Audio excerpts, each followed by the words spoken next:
আচ্ছা ছাত্রছাত্রীরা দেখো, আগের দিন আমরা করিয়েছি কি না আর্কিমিডিসের নীতি পড়িয়েছি, তার সঙ্গে আর্কিমিডিসের নীতির প্রয়োগ কী ছিল ততদূর পর্যন্ত হয়েছে। তো এবার আমাদের তারপর থেকে স্টার্ট হচ্ছে আজকে। তাহলে আজকে যেটা শুরু করবো সেটা হচ্ছে কি ভাসমান বস্তুর সাম্য, অর্থাৎ একটা বস্তু ভাসতে গেলে তার কী কী শর্ত থাকা প্রয়োজন, তবে সে বস্তুটা জলের ওপর ভাসতে পারবে বা যে কোনো তরলের ওপর ভাসতে পারবে, সেটা হচ্ছে আমরা দেখব। প্রথমত আমাদের তাহলে একটা জিনিস জানতে হবে, একটা বস্তু যদি তরলের ওপর ভাসে তার উপর দু ধরনের বল ক্রিয়া করে। কী কী বল? আমরা জানি কোনো একটা বস্তু, ধরো এখানে আমি ছবিটা আঁকছি, ধরো এখানে একটা তরল রাখা আছে, তরলের ওপর ধরো একটা বস্তু এরকমভাবে ভাসছে। তাহলে বস্তুটা যদি ভাসে দু রকমের বল কাজ করবে। কী কী? একটা হচ্ছে বস্তুটার ওজন, যেটা আমার নিচের দিকে কাজ করে, ঠিক আছে। তাহলে কী কী বল কাজ করছে? একটা হচ্ছে বস্তুর ওজন, বস্তুর ওজনটাকে আমি ধরে নিচ্ছি ডব্লিউ। ওজনটাকে আমরা কী দিয়ে লিখছি? ডব্লিউ দিয়ে। তাহলে একটা বস্তুর ওজন যেটা নিচের দিকে কাজ করছে, আর একটা বস্তু দিকে উপরের দিকে কী বল কাজ করবে, সেটা হচ্ছে প্লবতা বল, যেটা বস্তুর ওপর এরকম উপরের দিকে কাজ করবে। তাহলে আর 2 নম্বর বলটা কী কাজ করছে? তাহলে বস্তুর ওজন যেটা কোন দিকে? নিম্নমুখী। এখানে আমি লিখে দিলাম নিচের দিকে, নিম্নমুখী। আর কী বল কাজ করবে? 2 নম্বর বল কাজ করবে, সেটা হচ্ছে কি? প্লবতা বল। প্লবতা বল, এটাকে আমি ধরে নিচ্ছি ডব্লিউ ড্যাশ। তাহলে ডব্লিউ ড্যাশটা কোন দিকে কাজ করছে? উপরের দিকে, অর্থাৎ ঊর্ধ্বমুখী। তাহলে কোনো বস্তুর ওপর সাধারণত 2 ধরনের বল কাজ করে তরলে নিমজ্জিত থাকা অবস্থা। একটা হচ্ছে বস্তুর ওজন নিচের দিকে, আর প্লবতা বল উপরের দিকে। তো প্রথম ক্ষেত্রটা বলছে যদি আমার বস্তুর ওজন প্লবতা বলের তুলনায় কম হয়, অর্থাৎ ডব্লিউটা যদি ডব্লিউ ড্যাশের তুলনায় কম, ডব্লিউ বলতে কি বস্তুর ওজন, আর ডব্লিউ ড্যাশ বলতে কি প্লবতা বল, এর তুলনায় যদি বস্তুর ওজনটা কম হয়, তখন বস্তুটা কী করবে? দেখো ডব্লিউটা আমার কম, ডব্লিউ ড্যাশটা বেশি, তাহলে নিচ থেকে উপরের দিকে ঊর্ধ্বমুখী বলটা কী হবে? বেশি প্রয়োগ হবে নিম্নমুখী বলের তুলনায়, ফলে বস্তুটা তখন না ডুবে তরলের ওপর ভাসবে, ঠিক আছে। তাহলে যদি এটা হয় তখন বস্তুটি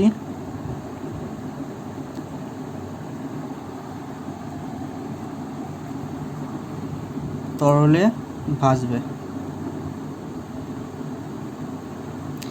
2 নম্বর ভাষার কন্ডিশন কী বলছে?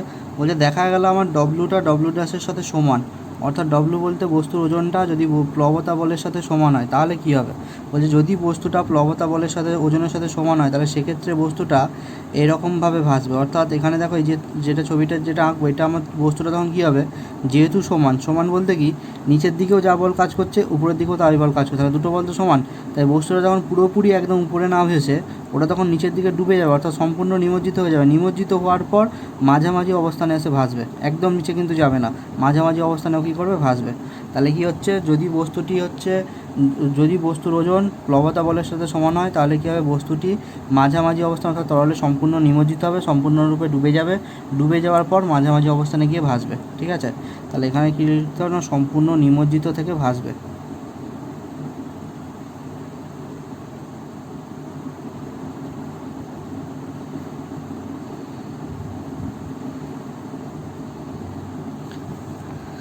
তিন নম্বরটা কী বলছে? 3 নম্বর বলছে যদি ধরো দেখা গেল ডব্লু ড্যাশের থেকে বেশি, তাহলে ডব্লু বলতে এখানে কোনটা বলে লিখেছি আমি? বস্তুর ওজন। তাহলে বস্তুর ওজন যদি প্লবতা বলের থেকে বেশি হয়, অর্থাৎ নিম্নমুখী বলটা যদি ঊর্ধ্বমুখী বলের থেকে বেশি হয়, তাহলে বস্তুটা আরও নিচের দিকে যাওয়ার চেষ্টা করবে, অর্থাৎ তখন বস্তুটা কোনো রকম ভাসবে না, ও তখন কী করবে? পুরোপুরি তরলের মধ্যে এরকমভাবে নিমজ্জিত হয়ে যাবে, অর্থাৎ একদম নিচে চলে যাবে, ঠিক আছে।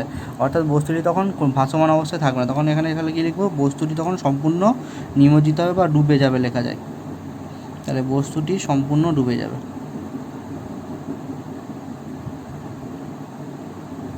তাহলে ভাসার জন্য আমার কী কী শর্ত প্রয়োজন?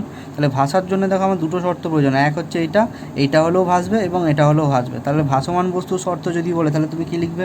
অতএব ভাসমান বস্তুর দেখো শর্ত আমি তাহলে কী পেলাম না, ভাসমান বস্তুর শর্ত, সেটা আমরা কী পাচ্ছি না, ডব্লিউটাকে অবশ্যই less or equal to, less than হচ্ছে দেখলাম, লেস দ্যান হলে ভাসছে, এবং সমান হলেও ভাসছে, কিন্তু সমান হলে কী হচ্ছে? ভিতরে থেকে ভাসছে কিন্তু ভাসছে। তাহলে আমাকে ভাষার শর্ত লিখতে বলেছে, তাহলে ভাষার শর্ত কী লিখব? W less or equal to W dash, অর্থাৎ বস্তুর ওজন এই প্লবতা বলের তুলনায় ছোট এবং সমান হলে তবেই বস্তুটি ভাসবে, কিন্তু বেশি হলে যে ডুবে যাচ্ছে, অর্থাৎ ভাসছে না, ঠিক আছে। তাহলে এটা হচ্ছে ভাসমান বস্তুর শর্ত। তাহলে কী হবে? বস্তুর ওজন সমান না হলে বস্তুটি তরলে ভাসবে। তাহলে এটা হচ্ছে আমার ভাসমান বস্তুর শর্ত। আচ্ছা, এবার তারপরে বলছে কি সাম্যের শর্ত, অর্থাৎ দেখো আমি লিখেছি ভাসমান বস্তুর সাম্য। তাহলে ভাসমান বস্তুর শর্ত আমি পেলাম, যেটা হচ্ছে আমার এটা। তাহলে ভাসমান বস্তুর শর্ত হচ্ছে এটা। এবার আমাকে কী করতে বলছে, সাম্য। সাম্য বলতে কী জিনিসটা, বস্তুটা যেমন আছে যদি তেমন থাকে তখন তাকে বলা হয় সাম্য। অর্থাৎ যেমন ধরো একটা বস্তু, একটা ধরো জলের বোতলকে আমি ধরো সোজা করে ডুবিয়েছি, এরকম ধরো একটা জলের বোতল আছে, এরকম ধরো একটা জলের বোতল আছে, সেটাকে আমি জলের মধ্যে সোজা করে ডোবানো হয়েছে, জল ভর্তি জল আছে, ঠিক আছে, জল ডোবানো হয়েছে। তার মানে কি, এটা এরকম সোজা দাঁড়িয়ে আছে। এবার আমি কী করলাম, একটু নাড়িয়ে দিলাম, এরকমভাবে এই বরাবর একটু বল প্রয়োগ করে নাড়িয়ে দিলাম, তাহলে তখন এটা কী হবে, ঘুরে যাবে, ঘুরে গিয়ে তখন কী হবে দেখবে এরকমভাবে ভাসবে। তখন কী হবে, এরকম শুয়ে পড়বে, জলের মধ্যে এরকমভাবে শুয়ে পড়বে। তার মানে ব্যাপারটা কী হলো, আগে যে অবস্থানে ছিল তার থেকে অবস্থান কিন্তু পরিবর্তন করেছে। তখন আমরা এই অবস্থানটাকে সাম্য অবস্থান বলতে পারবো না। সাম্য অবস্থান মানে আগেও যেরকম ছিল সেরকম অবস্থাতে যদি ভাসে, বা সবসময় যদি সেরকম থাকে, কোনো রকম তার অবস্থা যদি পরিবর্তন না হয়, তখন তাকে বলা হয় তার সাম্য, ঠিক আছে, বা সাম্য অবস্থান বলা হয়। তাহলে বলছে একটা বস্তু সাম্য অবস্থানে ভাসতে গেলে তার একটা কন্ডিশন বা শর্ত থাকা প্রয়োজন। শর্তটা কি না, শর্তটা বলছে যদি আমরা একটা তরল নিই, তরলের মধ্যে কোনো একটা বস্তু ধরো আমার নিমজ্জিত করা আছে, আমাদের একটা বস্তু তরলের মধ্যে ধরো ভাসছে, তাহলে এই বস্তুটা ধরো ভাসছে, তাহলে বস্তুটার ওপর কী বল কাজ করছে, এক হচ্ছে ওজন নিচের দিকে কাজ করছে, আর কী বল কাজ করছে, প্লবতা বল। এবার বলছি এই যে প্লবতা বল কাজ করে, সেটা একটা বস্তুর মধ্য থেকে একটা নির্দিষ্ট কেন্দ্র আছে, যেটাকে আমরা বলি কি প্লবতা কেন্দ্র। আর বস্তুটার ওজন যে বরাবর কাজ করে সেখানে তার একটা কী থাকে, দেখো বস্তুটার ওজন যে বরাবর কাজ করে সেটাকে আমরা, সেখানে একটা নির্দিষ্ট একটা কেন্দ্র থাকে যেটাকে আমরা বলি ভার কেন্দ্র। তাহলে আমরা বস্তুর ওজন যদি ধরে নিই এই বিন্দু থেকে নিচের দিকে কাজ করছে, যেটাকে আমরা কী বলছি, এটাকে আমরা বলছি হচ্ছে ভার কেন্দ্র। যে বিন্দু থেকে বস্তুর ওজন নিচের দিকে কাজ করে তাকে আমরা কী বলি, ভার কেন্দ্র। তাহলে এটা হচ্ছে ভার কেন্দ্র, যেটাকে আমরা জি দিয়ে লিখছি। আর প্লবতা কেন্দ্র বললাম কি, ঊর্ধ্বমুখী বল উপর দিকে কাজ করবে, তারও একটা কেন্দ্র থাকবে, এটা ধরে নিচ্ছি প্লবতা কেন্দ্র, যেটা হচ্ছে আমার বি। তাহলে বিটা এখানে কি, এটা হচ্ছে প্লবতা কেন্দ্র।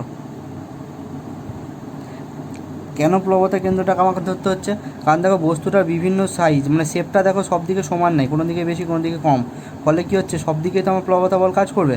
আমি এরকম সব দিকে না ধরে একটা পার্টিকুলার পয়েন্ট ধরে নিচ্ছি, যে পয়েন্ট থেকে ধরে নিচ্ছি প্লবতা বলটা বস্তুর ওপর কাজ করছে, সেই পয়েন্টটাকে বা বিন্দুটাকে বলা হচ্ছে প্লবতা কেন্দ্র। আর ভারকেন্দ্র থেকে একই ব্যাপার, একটা বস্তুর মধ্যে আমরা জানি অসংখ্য ক্ষুদ্র ক্ষুদ্র কণা আছে, সেই প্রতিটা কণার ওজন নিচে দিকে কাজ করছে, তাহলে প্রতিটা কণার ওজনটাকে আমি যদি না ধরে একটা পার্টিকুলার কোনো একটা পয়েন্ট থেকে যদি ধরি, অর্থাৎ যে পয়েন্টে যদি ধরি পুরো বস্তুর ভরটা আমার সঞ্চিত আছে, তাহলে সেই পয়েন্ট থেকে, সেই বিন্দু থেকে যে কেন্দ্র নিচের দিকে যে ওজনটা কাজ করে সেটাকে বলা হয় ভারকেন্দ্র, ঠিক আছে।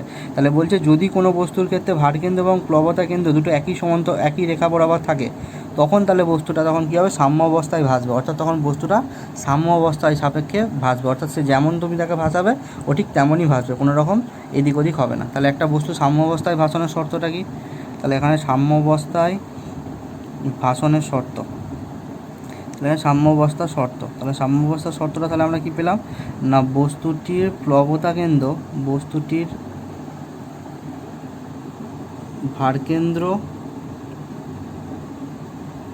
এবং প্লবতা কেন্দ্র দুটি একই সরলরেখায় হতে হবে। যেমন ধরো এখানে যেমন আমি ছবি দেখেছি একই সরলরেখা বরাবর থাকছে,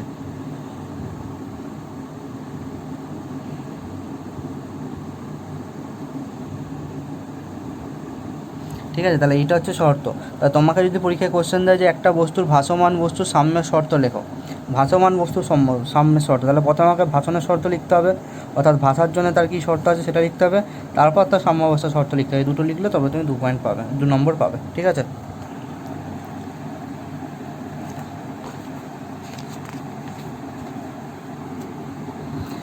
তো এরপর দেখো আমরা যেটা পড়বো সেটা হচ্ছে ঘনত্ব। ঘনত্ব কাকে বলে সেটা আমরা এতে পড়েছি অলরেডি, কিসে পড়েছি না, একদম ফার্স্ট চ্যাপ্টারে পড়েছি ঘনত্ব কাকে বলে।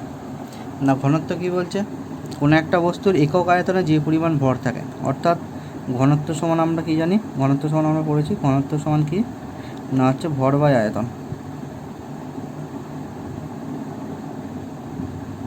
অর্থাৎ আয়তন যদি আমার 1 হয় তাহলে যে পরিমাণ ভর থাকছে, তাহলে এখানে সংজ্ঞাটা তাহলে কী বলছে, একক আয়তনে কোনো পদার্থের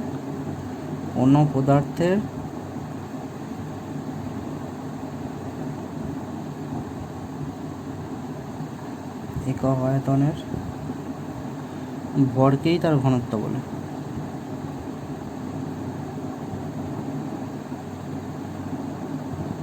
ঠিক আছে। তাহলে এইটা হচ্ছে আমার ঘনত্বের সংজ্ঞা, যেটা আমরা পড়েছি ফার্স্ট চ্যাপ্টারে পড়েছি। তাহলে ঘনত্বের এসআই একক আর আমরা জানি, তাহলে এসআই একক এসআই একক তাহলে কী হবে, ভর বা আয়তন, ভরের এসআই একক কী হয়, কেজি হয়, তাহলে কেজি বা কিগ্রা লিখতে পারো কেজি।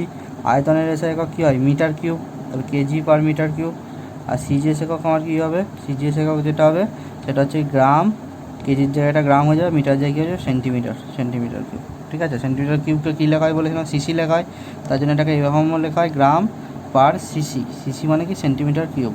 ঠিক আছে, মাত্রা তাহলে কী হবে, ঘনত্বের মাত্রা, সেটাও আমরা জানি, ঘনত্বের মাত্রা পড়েছি। ঘনত্বের মাত্রা ঘনত্বকে কী দিয়ে লেখা হয়, দেখো আমি যদি এটাকে লিখি, ঘনত্বকে লেখা হয় ডি দিয়ে, ভরকে লেখা হয় এম দিয়ে, আয়তনকে লেখা হয় ভি দিয়ে। তাহলে ডি সমান কী হলো, এম বাই ভি। তাহলে কার মাত্রা বের করছি, ঘনত্বের, অর্থাৎ মাত্রা অফ ডি ইজিক্যাল টু কী হবে, মাত্রা অফ এম অর্থাৎ ভরের মাত্রা, আর নিচে কী আছে, আয়তনের মাত্রা। তাহলে ভরের মাত্রা আমরা কী জানি, শুধুমাত্র এম জানি, আয়তনের মাত্রা কী জানি, এল কিউ। তাহলে এটা বসালে আমরা কত পাবো, এম এল কিউটা উপরে হয়ে যাবে কত, এল মাইনাস 3। তাহলে এটা হচ্ছে আমার ঘনত্বের মাত্রা। ঠিক আছে, তাহলে ঘনত্বের মাত্রা আমার গেল এটা। তাহলে ঘনত্বটা আমরা আগে পড়েছিলাম, এখানে আর একবার দেওয়া আছে, একটু দেখে নিতে হলো। ঠিক আছে, আচ্ছা এবার দেখো যেটা পড়াবো সেটা হচ্ছে আপেক্ষিক গুরুত্ব।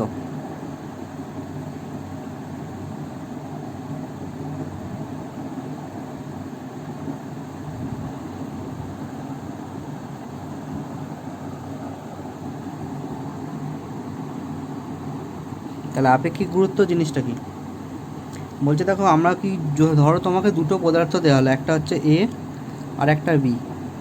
এবার দুটো পদার্থ বললো কি, তাদের ঘনত্বের অনুপাত, অর্থাৎ একটার ঘনত্ব অন্যটার তুলনায় কতটা বেশি না কতটা কম সেটা তোমাকে নির্ণয় করতে বললো। এবার তুমি কি করবে, এর ঘনত্ব বেশি না বি এর ঘনত্ব কম, তোমাকে মেপে নির্ণয় করতে হবে। এবার ধরো ব্যাপারটা হচ্ছে, আমি যদি ধরো আমাকে বললো একটা রূপা, একটা হচ্ছে অ্যালুমিনিয়াম, এটা ধরো রূপা, এটা অ্যালুমিনিয়াম। তাহলে অ্যালুমিনিয়ামের ঘনত্ব ধরো রূপার তুলনায় কম, তাহলে আমি রূপার ঘনত্ব বলবো কি বেশি, অ্যালুমিনিয়ামের ঘনত্ব কম। কিন্তু রূপার ঘনত্ব কার সাপেক্ষে বেশি, অ্যালুমিনিয়ামের সাপেক্ষে বেশি। আর অ্যালুমিনিয়ামের ঘনত্ব কার সাপেক্ষে কম, রূপার সাপেক্ষে কম। তাহলে আমাকে কোনো একটা জিনিসের যখন ঘনত্ব আমি অন্য কোনো বস্তুর সাপেক্ষে বের করছি, আমাকে কিন্তু অন্য বস্তুর সাপেক্ষে তার ঘনত্বটা বেশি না কম সেটা আমাকে বলতে হচ্ছে। যেমন ধরো একটা উদাহরণ দিই, যেমন ধরো আমরা +1, আমরা ধরো 1 2 3 4 এগুলো তো লিখি, তাহলে কি এইগুলো কি সব কটা কী হচ্ছে, +1 +2 +3 +4। এটা কার সাপেক্ষে আমরা পজিটিভ ধরছি, শূন্যর সাপেক্ষে। শূন্যর থেকে ডান দিকে হলে আমরা এগুলো পজিটিভ ধরি, তার বাঁ দিকে হলে আমরা সেগুলো কী ধরি, নেগেটিভ ধরি। অর্থাৎ শূন্যর থেকে ছোটো মানে সেটা কী হবে, মাইনাস, আর শূন্যর থেকে বড় মানে সেটা কী হবে, প্লাস। তাহলে শূন্যটাকে আমরা এখানে একটা স্ট্যান্ড পয়েন্ট ধরেছি, যার সাপেক্ষে আমি কোনো, সেটা বড় না ছোটো সেটা আমরা বিচার করছি, মানে প্লাস হবে না মাইনাস হবে সেটা বিচার করছি। তাহলে স্ট্যান্ড পয়েন্ট এখানে কোনটা, শূন্যটা। তাই এখানেও ঠিক সেরকম বলছে, কোনো বস্তুর যখন আমি একটা ঘনত্ব মানে তুলনা করব অন্য বস্তুর সাপেক্ষে, তখন তোমাকে কোনো একটা বস্তুর ঘনত্বকে স্ট্যান্ড নিতে হবে, অর্থাৎ প্রমাণ ধরে নিতে হবে বা স্ট্যান্ডার্ড ধরে নিতে হবে। তাহলে সেখানে কার ঘনত্বকে স্ট্যান্ডার্ড ধরা হচ্ছে, বলছে এখানে সবসময় জলের ঘনত্বকে স্ট্যান্ডার্ড ধরা হয়। কত ডিগ্রি জলের উষ্ণতা, না 4 ডিগ্রি সেলসিয়াস উষ্ণতায় জলের যে ঘনত্ব সেটাকে আমাকে হচ্ছে সবসময় প্রমাণ ঘনত্ব ধরা হয়। জলের ঘনত্বকে প্রমাণ ধরা হয়। তাহলে এইটাকে আমি কী করছি, স্ট্যান্ডার্ড ধরছি 4 ডিগ্রি উষ্ণ জলের ঘনত্ব। এবার আমি দেখবো এর সাপেক্ষে অন্য বস্তুর ঘনত্ব কত। ঠিক আছে, তাহলে এর সাপেক্ষে তোমার যদি বলে রূপোর ঘনত্ব কত, তাহলে আমাকে কী করতে হবে, রূপোর ঘনত্ব বাই এর ঘনত্ব করতে হবে। আবার যদি অ্যালুমিনিয়ামের ঘনত্ব এর তুলনায় কতটা বেশি বা কম, তাহলে অ্যালুমিনিয়ামের ঘনত্ব বাই এর ঘনত্ব করতে হবে। তাহলে আপেক্ষিক গুরুত্ব বলছে সেটাই, যখন অন্য কোনো পদার্থের ঘনত্ব যখন আমি 4 ডিগ্রি উষ্ণতায় জলের ঘনত্বের সাপেক্ষে নির্ণয় করব, তখন সেটাকে তোমার বলা হবে আপেক্ষিক গুরুত্ব। তাহলে আপেক্ষিক গুরুত্বের সংজ্ঞাটা দেখো কী বলছে, নির্দিষ্ট তাপমাত্রায় কোনো কঠিন পদার্থ বা তরলের ঘনত্ব, নির্দিষ্ট তাপমাত্রায়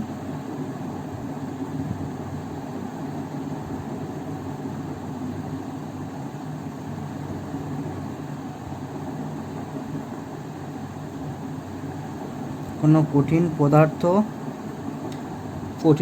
হতে পারে বা তরলও হতে পারে, বা তরল পদার্থের ঘনত্ব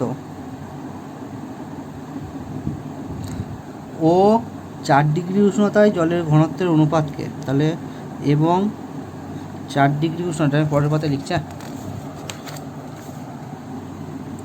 এবং 4 ডিগ্রি সেলসিয়াস উষ্ণতায় জলের ঘনত্বের অনুপাতকে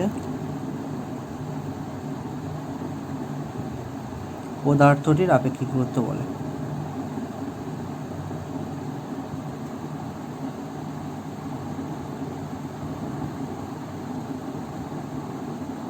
তাহলে আপেক্ষিক গুরুত্ব সমান, তাহলে আমরা সংজ্ঞা অনুযায়ী কী পেলাম, না আপেক্ষিক গুরুত্ব কি বলেছে, অনুপাত বলেছে। কার কার অনুপাত, যে পদার্থটার ঘনত্ব তুমি বের করছো সেই পদার্থটার ঘনত্ব এবং হচ্ছে কি জলের ঘনত্বের অনুপাত। তাহলে আপেক্ষিক গুরুত্ব সমান কি লিখতে পারি, পদার্থের ঘনত্ব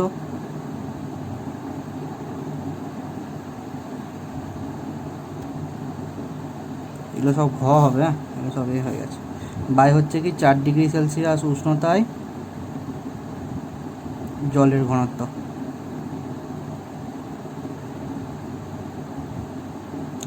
বুঝতে পারলে? আচ্ছা আপেক্ষিক গুরুত্বকে আমি বলে দিই কী দিয়ে লেখা হয়, এস দিয়ে লেখা হয়। ঠিক আছে, আপেক্ষিক গুরুত্বকে কী দিয়ে লেখা হয়, বড় হাতের এস দিয়ে। পদার্থের ঘনত্বকে আমরা লিখবো হচ্ছে বড় হাতের ডি দিয়ে, ঘনত্ব। 4 ডিগ্রি উষ্ণতায় জলের ঘনত্ব সেটাকে আমরা লিখবো হচ্ছে বড় হাতের D0 দিয়ে। D0 মানে কি 4 ডিগ্রি উষ্ণতায় জলের ঘনত্ব, এটুকু মাথায় রাখতে হবে। D0 মানে এই 4 ডিগ্রি উষ্ণতায় জলের ঘনত্ব। তাহলে আমরা এস সমান কী পাচ্ছি, D/D0। তো এবার এখানে একটা প্রশ্ন দেয় যে আপেক্ষিক গুরুত্বের একক কী। তাহলে দেখো আপেক্ষিক গুরুত্বের একক কী হবে, আপেক্ষিক গুরুত্ব হচ্ছে অ্যাকচুয়ালি এককহীন। কেন এককহীন, কারণ যেহেতু কি দুটোই ঘনত্বের অনুপাত। তাহলে এখানে কী লিখবো, আপেক্ষিক গুরুত্ব দুটি সমজাতীয় রাশির অনুপাত হওয়ায় এর কোনো একক নেই বা মাত্রাও নেই। ঠিক আছে, এটা এককহীন মাত্রাহীন রাশি। তাহলে আপেক্ষিক গুরুত্ব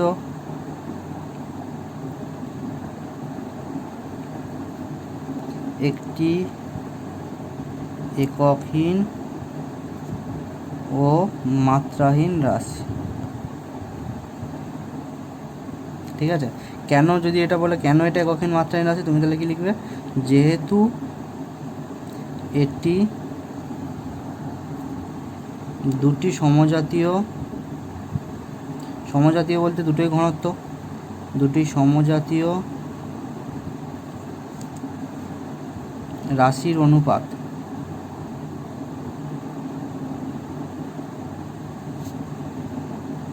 তাই এর কোনো একক নেই।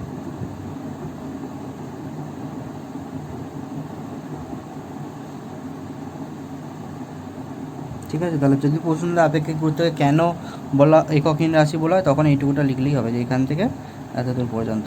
ঠিক আছে, এটা গেল। আচ্ছা এবার তোমাকে প্রশ্ন দিল আপেক্ষিক গুরুত্ব এবং ঘনত্বের মধ্যে সম্পর্ক কী। তাহলে এবার যেটা হবে সেটা হচ্ছে আপেক্ষিক গুরুত্ব এবং ঘনত্বের মধ্যে সম্পর্ক।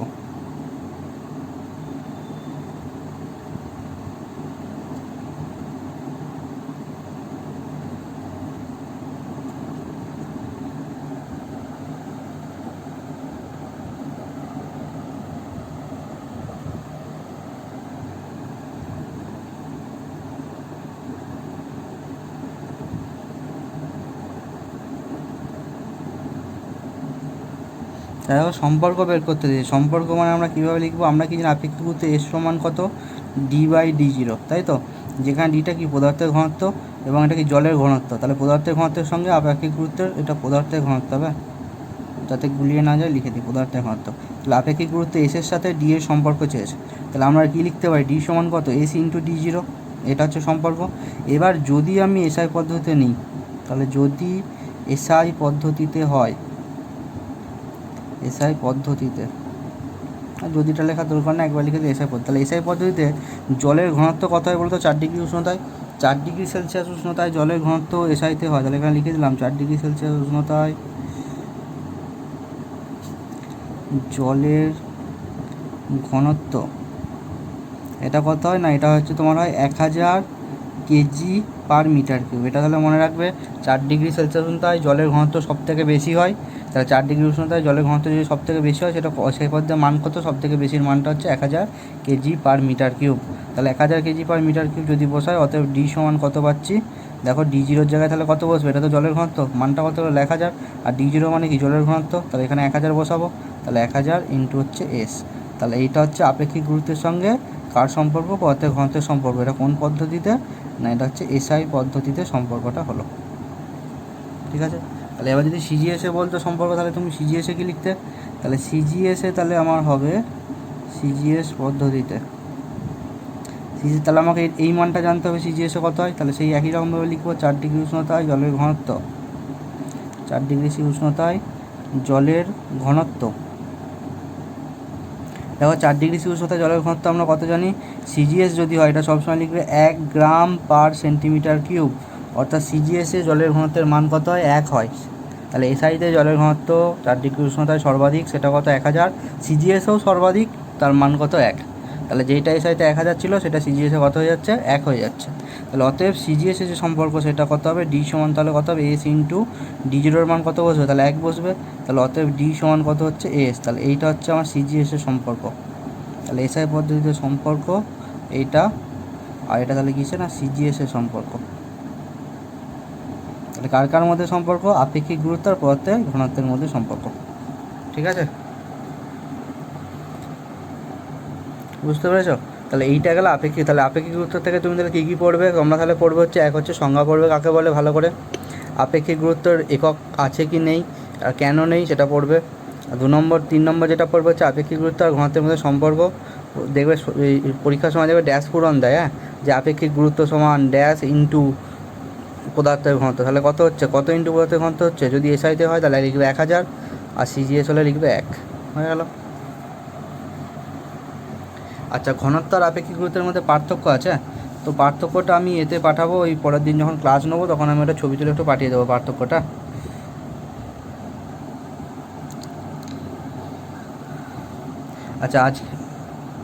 আচ্ছা এরপর দেখো আমরা যেটা পড়াবো, আচ্ছা এখানে আমি একটা দুটো অঙ্ক একটু দেখিয়ে দিই।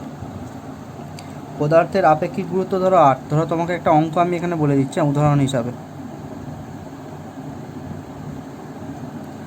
উদাহরণ দেখো কী কী বলছে, বলছে একটি বস্তুর বায়ুতে ওজন বলে দিচ্ছে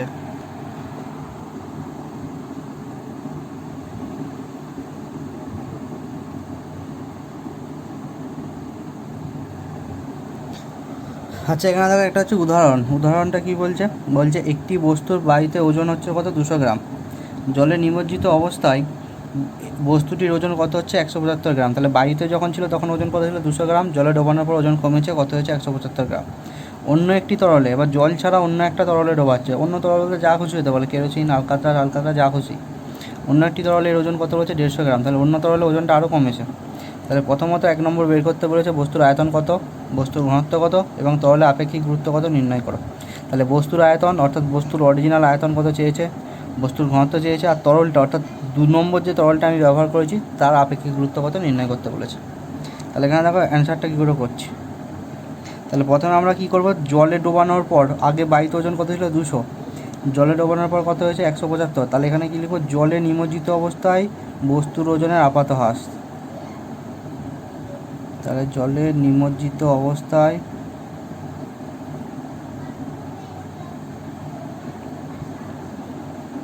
ওজনের আপাত হ্রাস।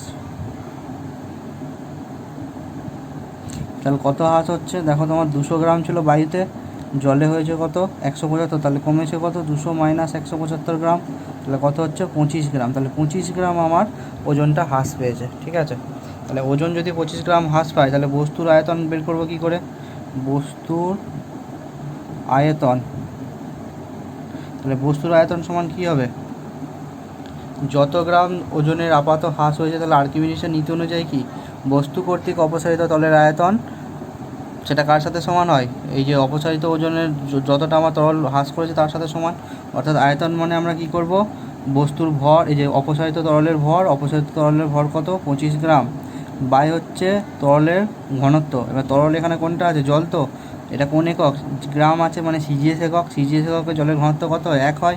তাহলে অতএব ভর বাই ঘনত্ব বসাবো, কারণ আয়তন মানে দেখো আমি এখানে কী পেয়েছি, দেখো ঘনত্ব সমান আগের পাতে একটু দেখা, হ্যাঁ দেখো এখানে আমরা কী পেয়েছি, ঘনত্ব সমান ভর বাই আয়তন, তাহলে আয়তন সমান কী লিখতে পারি, ঘনত্ব বাই ভর লিখতে পারি।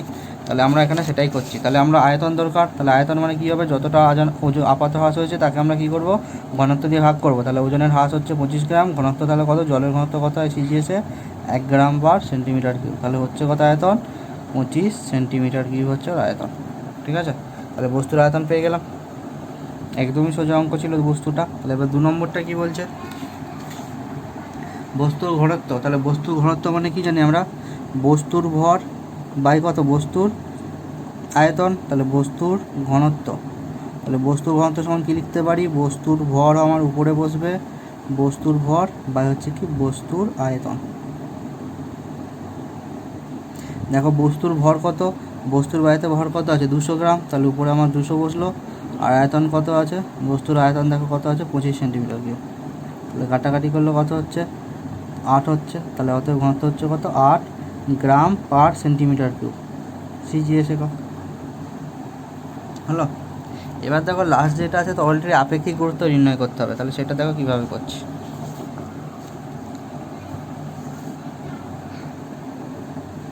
আচ্ছা, এবার 3 নম্বর প্রশ্নটা দেখো, কার আপেক্ষিক গুরুত্ব বের করতে হবে? তরলটার আপেক্ষিক গুরুত্ব। তাহলে তরলে বস্তুটা ওজন কত হয়েছে সেটা আমাকে তাহলে আগে দেখতে হচ্ছে। তাহলে তরলে দেখো বস্তুটার ওজন আমার কত হয়েছে, দেখো তরলে বস্তুটার ওজন হয়েছে কত, 150 গ্রাম। ঠিক আছে, অর্থাৎ তরলের ওজন হচ্ছে 150 গ্রাম, আর বাড়িতে কত ছিল, 200। তাহলে তরলের নিমজ্জিত অবস্থায় ওজনের হ্রাস কত হচ্ছে আমাকে দেখতে হবে। তাহলে এখানে লিখবো হচ্ছে অপসারিত তরলের ওজন। অপসারিত তরলের ওজন এই মানেই হচ্ছে ওজন হ্রাস, সেটা আমরা আর্কিমিডিসের নীতি অনুযায়ী জানি। তাই একবার লিখে দিলাম অপসারিত তরলের ওজন। তাহলে অপসারিত তরলের ওজন কত, বাতাসে ছিল 200 মাইনাস এখানে তোমার কত হচ্ছে 150, তাহলে হচ্ছে কত 50 গ্রাম। ঠিক আছে। আচ্ছা, এবার দেখো অপসারিত তরলের আয়তন। অপসারিত তরলের আয়তন তুমি কোথায় পাবে? যতটা তরল আয়তন, মানে অপসারিত তরলের আয়তন কী হবে, একটা বস্তুকে যদি তরলে ডোবাই, আর্কিমিডিসের নীতি কী বলছে, বস্তুর যে আয়তন সেই আয়তনে তরল হচ্ছে অপসারিত করবে, তাই তো? তাহলে এখানে কী হবে, অপসারিত তরলের আয়তন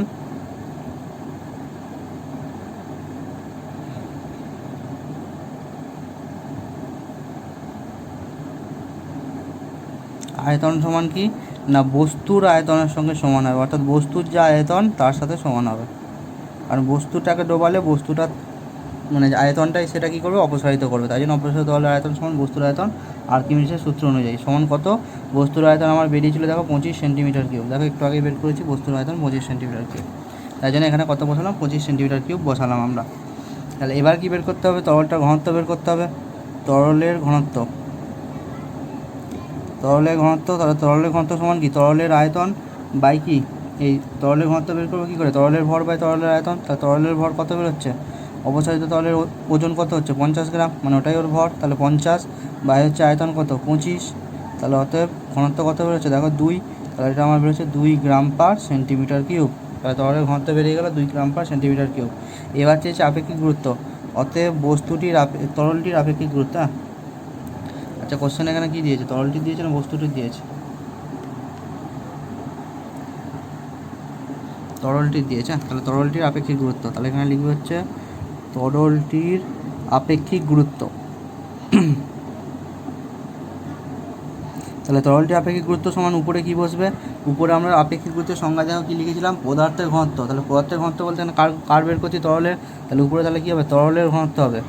তাহলে উপরে হবে হচ্ছে আমার তরলের ঘনত্ব, নিচে কী হবে 4 ডিগ্রি উষ্ণতায় জলের ঘনত্ব, 4 ডিগ্রি উষ্ণতায় জলের ঘনত্ব।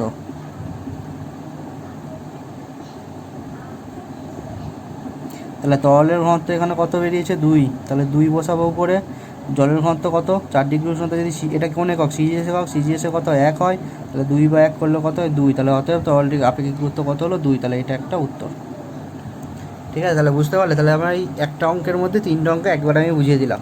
ঠিক আছে, তাহলে এই একটা উদাহরণ এখানে করালাম, তাহলে এগুলো একটু ভালো করে করবে। তাহলে এখান থেকে মেনলি করবে ঘনত্ব কাকে বলে, তার আগে করবে এটা ভালো করে, ভাসমান বস্তুর সাম্যের শর্ত, অর্থাৎ ভাসনের শর্ত, সাম্যের শর্ত লেখো। ঠিক আছে, কোনো ভাসমান বস্তুর ভাসনের শর্ত আর সাম্যের শর্ত লেখো, এটা হচ্ছে 1 নম্বর কোশ্চেন।